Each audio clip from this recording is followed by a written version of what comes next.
So, welcome to the ultimate session of today's opening day of the Visual Media Conference 2021. And I'm really pleased that we've kept a special session with my good friend, Professor Peter Grindrod, CBE, Professor at the University of Oxford, and amongst other things, the founder of the Alan Turing Institute, Hair Analytics, and from what I know of his reputation, an authority in terms of mathematical modeling, analysis of large networks, and he works actively with digital marketing agencies, advising them, I think, on the use and understanding of abuse of big data. Peter, I can't wait to hear what you've got to tell us. Well, thanks very much, Robert.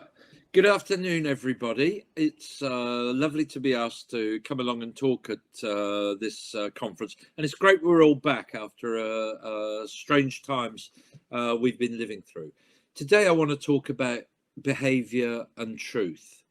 And when I say that, I mean the behavior of applications, of AI, and most particularly of citizens and customers for B2C kind of events, which includes marketing, but it includes any large companies trying to manage a customer base. Now, truth is sometimes malleable.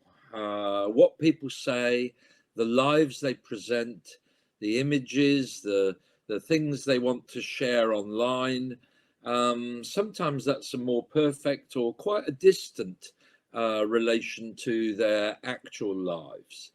And the truth can often get lost, and that creates problems for a number of us, missed opportunities, but also soaking up energy and effort that we could have invested elsewhere. For algorithms, and particularly the use of AI, which to non-technical people and to technical people is often a black box, it's opaque. There are some special problems, so we'll talk a little bit about those, about our expectations against their performance or their deliverances. We're going to look at some issues and applications, which is from my work, and that's going to be about targeting and what campaigns can achieve and what that does to potential basin of interest within the customer base. We can think about online harms, and that runs from hate speech through conspiracies, echo chambers, and all types of grooming, which would include radicalization. It might include child exploitation, and also, so these are really hot topics. And of course, the online harms bill is going through Parliament at the moment. Of course, truth is one thing, but behavior is another, and it's really harder for people to be consistent in lying with their behavior. So by your online behavior, shall we know you? And often that's perhaps a better cue to who you are and what you do, what you want, how you're going to behave in future than what you say. Because people often misrepresent themselves for good reasons and for bad. They change their identities for good reasons and for bad, and they're not always straightforward about what their intentions are, sometimes for good reasons and sometimes for bad. So this is work that I've been carrying out at the University of Oxford, where I'm a professor of applied mathematics, but I've actually spent quite a long time working in industry, so I've developed perhaps more of a commercial public sector interest and cohort of users than perhaps is normal for most mathematicians. I'm going to talk about some of the work I do with a new company I started up last year called Hair Analytics. So that's hair as in the rabbit, not as in the barnet.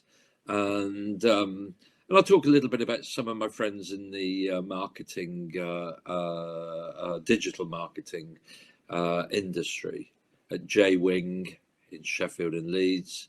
And also my friend Rob Shaw, who's critical in getting me to come along to do this today. So let's start with some fairly simple things where we imagine that we can see the social network of the whole country. in front of us. It's got millions and millions of people in it, and it's a kind of network where an edge means Alfie knows Betty and Betty knows Alfie. They're reciprocated friendships. You see, I have a friendship with Wayne Rooney, but he doesn't reciprocate it.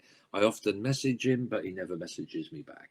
So that's not a reciprocated friendship. Reciprocated friendships is where we can pass ideas, information, jokes, tips, all sorts of things, backwards and forwards, two-way. And imagine that we've got that network. Actually, we can never hold the whole network, but we can hold stratified samples of it, things like the network on a particular platform like Facebook or Twitter or something like that. So we can see, you know, cuts through that network. And suppose we've got a brand, any brand you like, brand X. We ask the question, how many people here are champions or users or adherents to brand X? And of course, that's a subset of all the people. So a subset of all those nodes light up, and we can take those out and we can keep the edges that go between those nodes. And so we've got a kind of sub network of the whole network. And we can ask the question, is that just a random sub network? Is that just the network I'd get by making a random pick of people of the right size, and then I've just inherited my fair share of the connectivity? Or is it unusually connected? So it's a very non-random set because, you know, they all know one another. And the first time I did this with people who had suffered from various illnesses. So we had a big network, and we said, well, how many people here have got asthma? And that's kind of a random thing. It's more prevalent than ever, but I mean, you know, if you've got it, you've got it. If you haven't got it, you haven't got it. Really, when we looked at it, that was really a sort of random pick. And when we said, well, how many people have got a certain type of leukemia? A much smaller group, but actually it was far from random because they all know each other. They found each other online. They talk to each other about stuff, about drugs, about treatments, about endpoints, and all that kind of thing. And so they've got, you know, quite a lot to say to each other. So as a result, they're very well networked. Why is this important? Well, it affects what we should call the channel values problem. If you want to talk to all the people in an apparently random subset, if you want to address all those, then really you've got to address everybody. So you're broadcasting, or you go for printed media with the widest possible circulation because you're broadcasting. Whereas if you're in the inverse case, where there's a sort of well-defined group, you just don't know where they all are, but you know there's a well-defined group, then actually you should use some sort of digital media to do some targeting, because if you get to part of it, you can rely on buzz in that point because they're always trading information and insights between each other. So this directly affects what should be the you know, channel values assessment. I had a friend who ran a marketing agency, and they were doing a big program for a very large retailer, and they said, well, we'll spend a third on printed media, a third on broadcasting, and a third online. And I said, well, why is it a third, a third, a third? He said, we don't know. We don't know. We don't know which one's really going to take off. But of course, if it turns out that we could say, well, you know, some brands really are preferential for certain types of channels, we could actually save ourselves some misery, for example, by not investing in the digital channel when we should be broadcasting, save them some money and making sure we invest in the right way. But on the other hand, if there's a sort of fairly well-defined group that we can target and get to, then actually we should, you know, perhaps do less broadcasting, and we should try and go for a targeted section. And that would be much more online and perhaps a much more creative and strategic targeting. So I talked about this for a long time with Rob Shaw, and now I'm working with some of the guys at J-Wing, and we're going to come up with a kind of a measure of the integrity of the adherent group to any particular brand. So if you named a brand, we could look at the people who are adhering to that brand, using it, we talk about it nicely or whatever. I suppose it would have to be a brand that's consumed with its clothes on, really, not like, you know, frozen peas or something like that, but something where we were sort of aware of the brand. And what we can do, we can look at the size of the adherent group, the footprint, but we can also look at its integrity. So how well connected is that footprint? And of course, when you run a campaign, you do two things. Maybe you increase the size, you increase the number of people who are adherents, you grow into areas which were previously owned by competitors or maybe weren't involved in the category at all. But also for all your existing consumers or customers, you kind of increase the integrity of that sub-network and make it much less random. And mathematically, it doesn't matter how we do it. We can very rigorously and precisely measure that randomness. So therefore, we could have a national league table where we have all the top, 200 brands in the country, and we order them. And then when a campaign is carried out by any agency, they don't just spend the money. They know where the ROI is. It's either in the size and the footprint, or it's in the integrity. And the fact is they've made a much more coherent network out of their customers, which makes it much easier to defend and much more easier to address in the future. So this is a kind of a UK brand top 100 billboard kind of thing. And it would change probably every month as a result of activity. Those are called campaigns. Spending a lot of money in a directed way, and would provide a real measure of the ROI. And so look, this is possibly interesting to any company that's managing a large coherent customer base and doing online targeted marketing, or even if they're not and thinking about it. Back in the day, I did some work for Waitrose before they ever went on TV to look at the value they were going to get when they went out of TV. And similarly, I've done a lot of work for companies where we've looked at the potential value for them in putting more money online and less in traditional media. And it isn't a one-way street by any means. So look, if people are interested in that, then you can find me through Robert, or you can find me by Googling me at the University of Oxford, and reach out and come and join in with that, because it's a very sort of exciting area, and I think it's something that would be unique for the UK and of course exportable in these post-Brexit times. Well, what about truth when it comes to the use of algorithms and AI? There's a big problem here, and probably many of you will have had that, where, someone comes to work and they've, run a machine learning algorithm or deep learning, or, companies from DeepMind downwards are telling us how good their deep learning classifiers are and things like that. And of course, this is affecting a lot of segments through all sorts of things: vehicle recognition, people recognition, so face recognition in the street, barely ethical in some uses, but quite normal in others. For example, police custody labs, they've always taken mug shots and they've always sought to identify people who are withholding their identity. But of course, they've been arrested for something usually and taken down the station. It's not the same when we're pointing the cameras at football crowds or at people in the street. So there's a lot of issues there, and I'm accepting those issues. And quite a lot of the work I do is to say, well, what does that mean for the commercial users? Because there's a problem. A lot of the policy in the UK is devised by people who've never had to work in a company.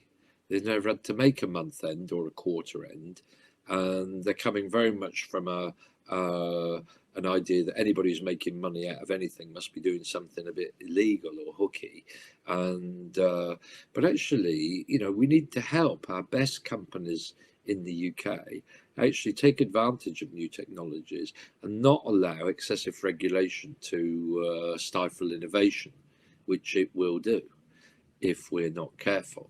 So here's a problem. So there's a company and they decide, oh, we need an AI application to do something or other. And so they come up with a requirements list.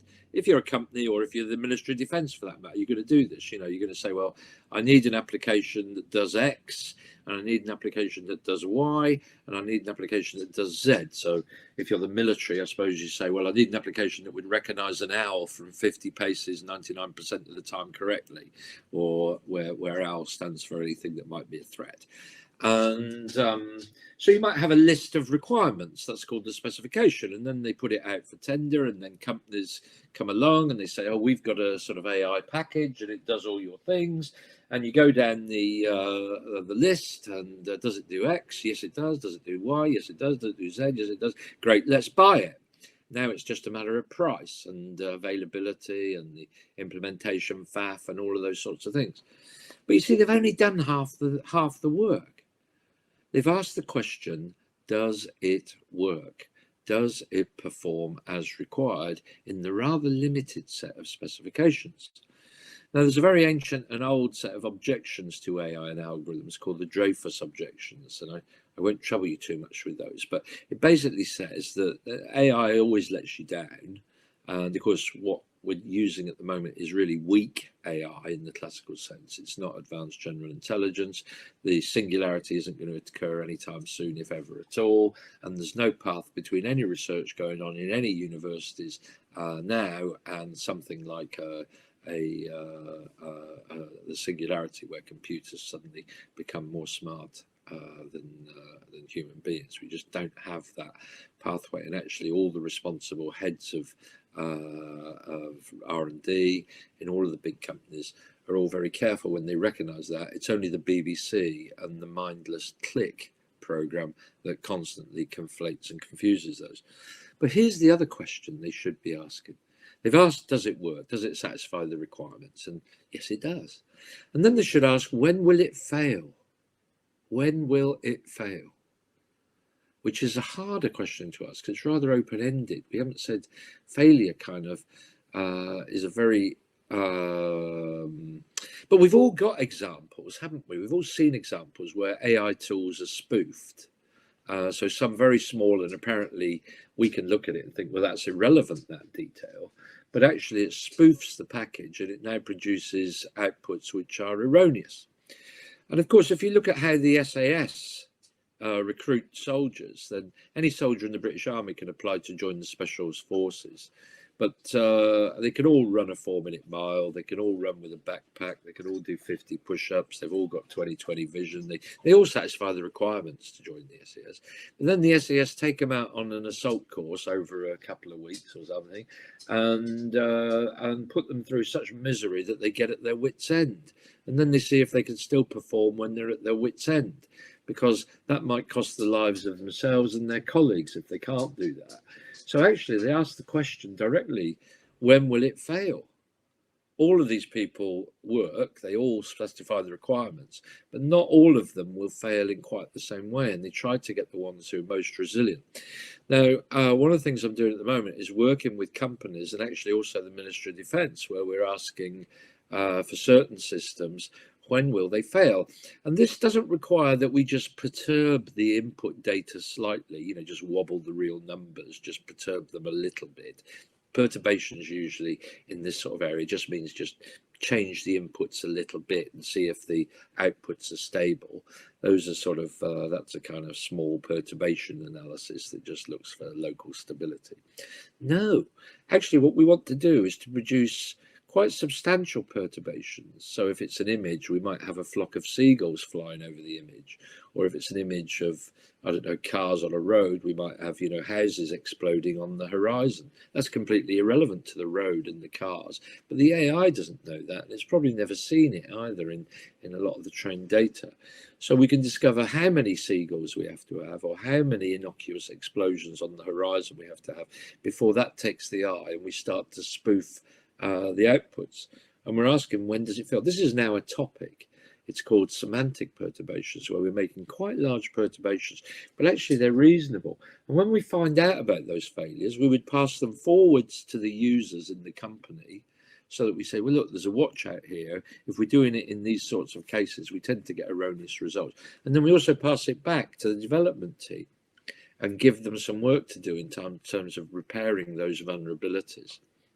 What we do know for AI is that as the dimension of the input data gets bigger, and by dimension, I really mean, the degrees of freedom, the number of things that are being put in that can vary, if you like.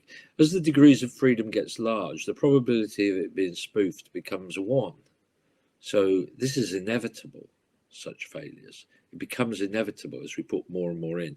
And heuristically, you can see why that should be so. It's because there are only finitely many caveats that can be encoded into the decision making, into the classifier, And yet, as things get large, we can really perturb them in all sorts of ways with all those degrees of freedom.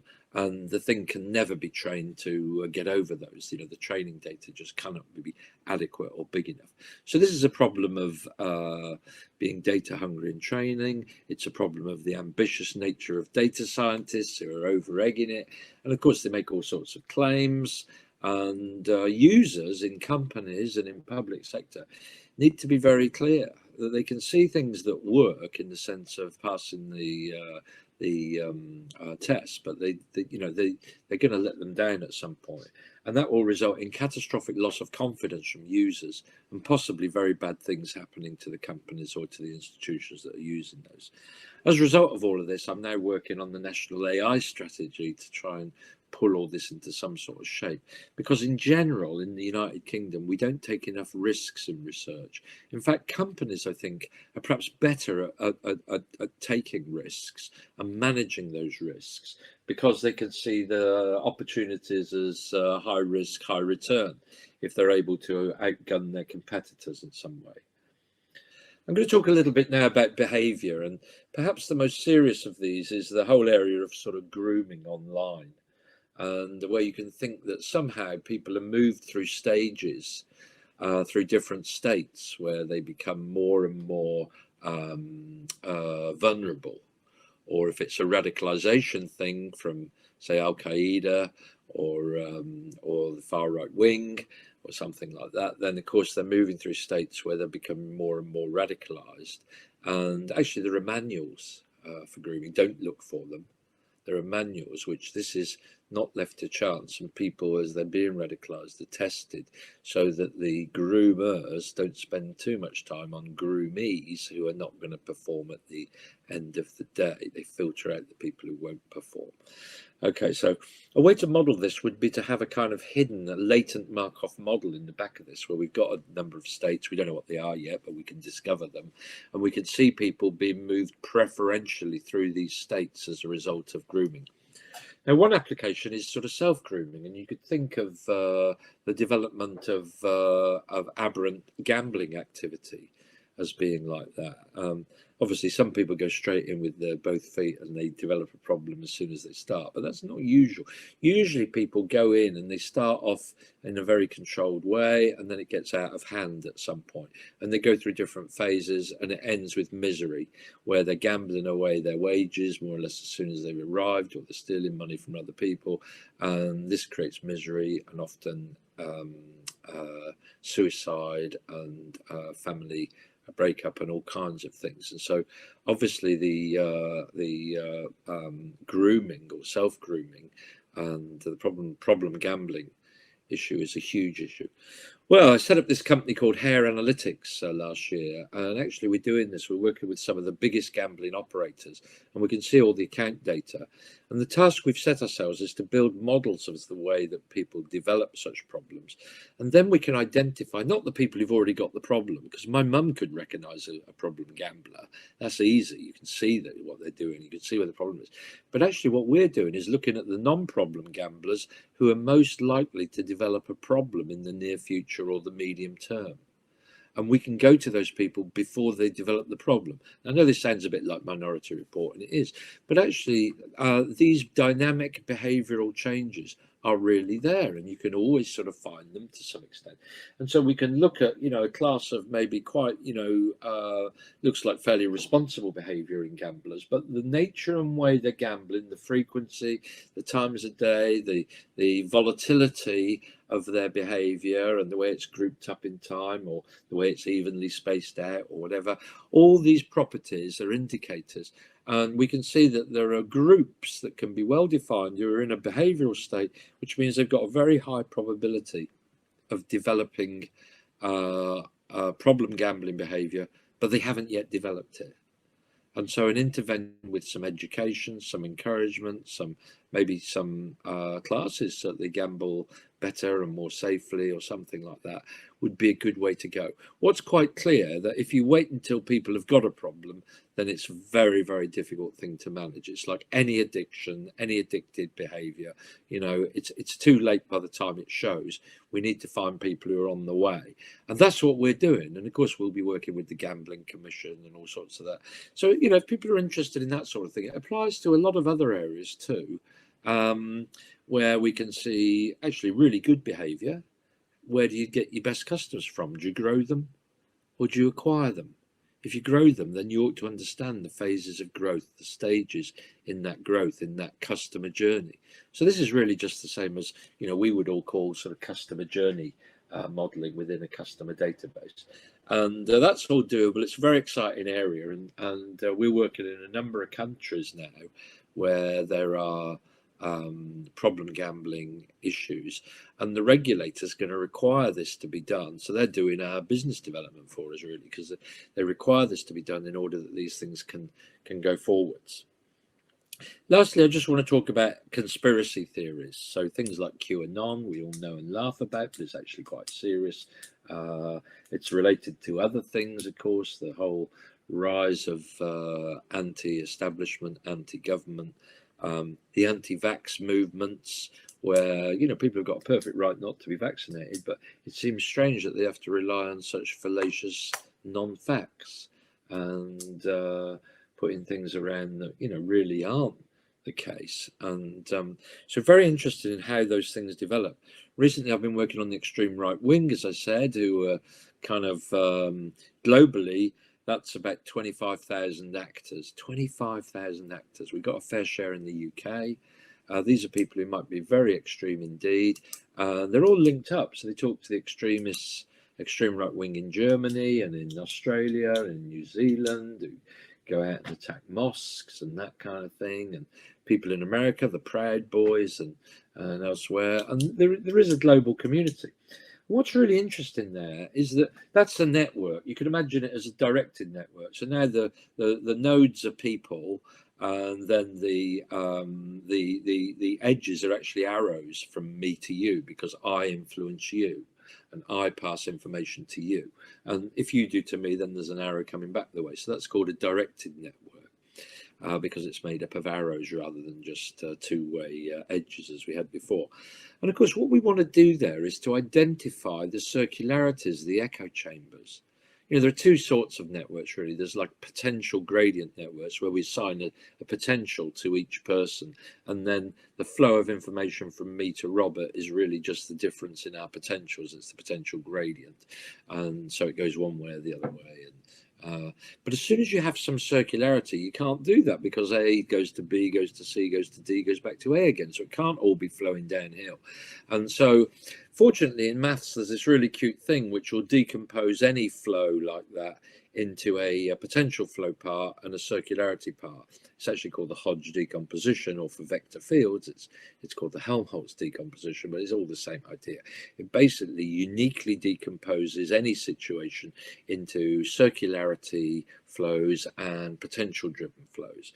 And of course, the potential driven flows are easy to deal with. Everything's flowing out from sources of bad intelligence to the receivers of bad intelligence. That's easy to deal with.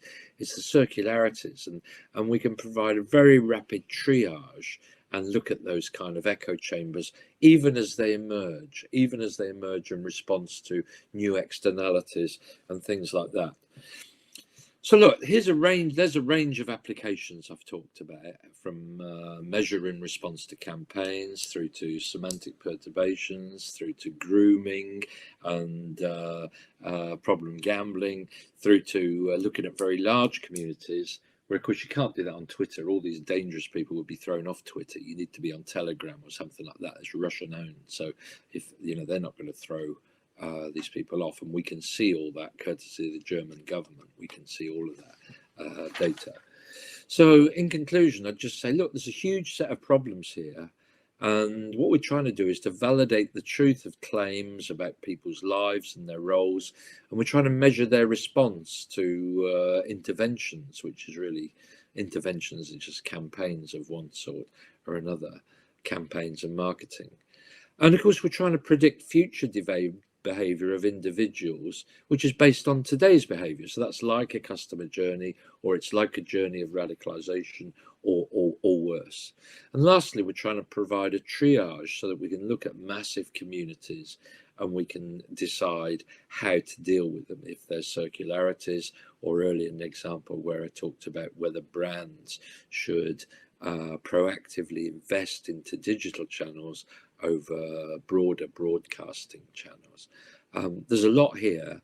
These are really exciting problems because increasingly the power of the computers we have, and actually some of the cunningness of the mathematics of the algorithms that I haven't talked about today, actually provides us with an in. And that will be a big differentiator for the UK as we go forward, because we've got the industry infrastructure in terms of media and marketing, and we need to stay number one. And we can do that by making this sort of analytics a differentiator. Thanks very much, everybody. Well, Peter, you have not disappointed. I think that your inclusion in our speaker lineup made one or two people stop and think. And that's exactly what we wanted to do, because it's a rare opportunity to be able to listen to an academic who has such a grounding and can speak with such authority on AI, on algorithms, and on big data, because it's increasingly something which drives decision making at a government level. You can see it happening within brands. And what you've done there is you've balanced out the potential superficial attraction of using these things with some really serious warnings. Is that how you feel about it? Yes, I do. I think there's a sort of default where, well, we just put this to work and it'll work fine for us. And that is hugely dangerous, Robert, isn't it? I mean, the fact is that even to deep subject experts, some of the algorithms that might be used are opaque at best and black box at worst. And so hence the interest of, the Home Office and the MOD and the stuff that we're doing on semantic perturbations, because we're asking, when will this stuff fail? And I would appeal to anybody who's beginning to implement AI in form of analytics or algorithms, or more opaque. I mean, algorithms are more open, aren't they? More transparent. We can at least understand what's going on inside there, even if we don't like the results. But for some of the black box stuff, they get spoofed and people are kind of shocked. And I think, there's a sort of slippery slope we've gone down there. And I'll give you an example, actually. Years ago, people like Robert and myself would go to a cocktail party, and the men would all stand over by the bar, and we'd say, I'm driving down to Guildford on Monday, how would you get there? And then, we'd have a discussion over how to get there. Nobody does that now, because we just get in our cars and we type Guildford into the sat nav and it takes us there. We kind of know what that's doing. It's kind of producing all the possible roads we could sensibly take to Guildford, and it's choosing the best one by travel time or lack of, motorway or whatever we've asked for, right? So it's kind of thrashing through all the possibilities and producing the best one in some way. But when we say to an AI machine, is this person a terrorist? And we've got a video of a person, actually we've got no idea what it's doing. Got absolutely no idea what it's doing. And of course, we'll be told by the makers, well, it's 90% accurate. We've got no idea why that should be, right? Because so the idea that we can have a kind of, and of course, the AI people tend to be a little bit naughty, because they tend to talk about the AI as if it was a human brain. They say, oh, it thinks this. Actually, it doesn't think anything. There's nothing going on in there. Google the Dreyfus objections to AI. You have a bit of fun there. And because he said, look, there's a huge and complex reservoir of common sense that human beings have that AI will never have. And as soon as you needed to rely on that common sense to say, well, that's interesting what's going on there, but it's irrelevant, right? The AI never thinks things are irrelevant. No, well, I think what you've done is you've given us all a very serious reality check. And so whilst we can find positive applications, and certainly what you're doing to avoid predictive behavior with addictive gambling, are clearly a positive use, we just need to be a bit more skeptical, I think, about how it's being used and being offered as some magic, but which it's not, and it's fallible, and we need to recognise it's fallible. So I'd like to thank you really very much for bringing something totally different, a challenging and a viewpoint that we rarely get a chance to listen to. So I really appreciate you presenting with authority a challenge that I think you leave with all of us. But still, there's a little bit of hope that if you want to use predictive algorithms and mathematics in a proper way, then they could come to you and you could give them some advice on that. Yeah, reach out through you, Robert, and come and talk to me if you're interested. Okay. Thank you very much again, Peter. Thanks.